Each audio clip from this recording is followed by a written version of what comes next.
Também em São Paulo, uma exposição apresenta aos jovens um pouco do que foi a ditadura militar no Brasil. Jornais da época e cartazes contam uma história que ainda se reflete no presente do país. Logo na entrada, um chamado à resistência. A atuação dos grupos que adotaram essa postura durante a ditadura militar no Brasil é apresentada de forma didática. O jovem de hoje desconhece esses fatos, o que é triste, porque são esses fatos que trouxeram a democracia de volta ao país. Um dos principais atores da época foi parte da imprensa, que fazia oposição ao regime. Alguns dos jornais censurados estão aqui.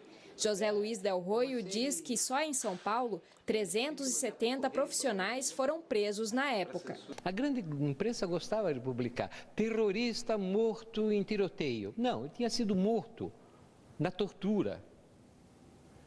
Você necessitava de uma empresa clandestina que pelo menos dissesse que isso não era verdade, isso não era mentira. Ali na rua Tutóia se mata, isso é tortura. Em 1975, o jornalista Vladimir Herzog morreu nas dependências do DOI-CODE.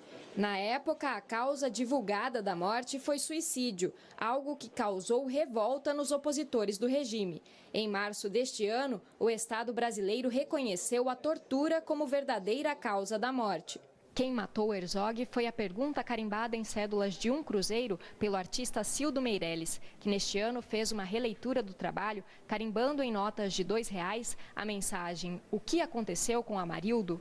O caso do pedreiro suspeito de ter sido morto sob tortura pela Polícia Militar do Rio de Janeiro seria uma repetição da violência promovida durante a ditadura.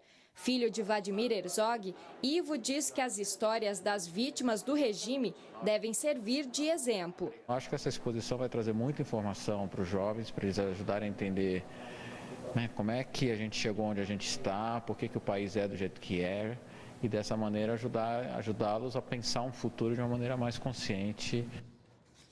A exposição Resistir é Preciso fica em cartaz no Centro Cultural Banco do Brasil de São Paulo até o dia 6 de janeiro e é aberta ao público de quarta a segunda-feira, das 9 da manhã às 9 da noite.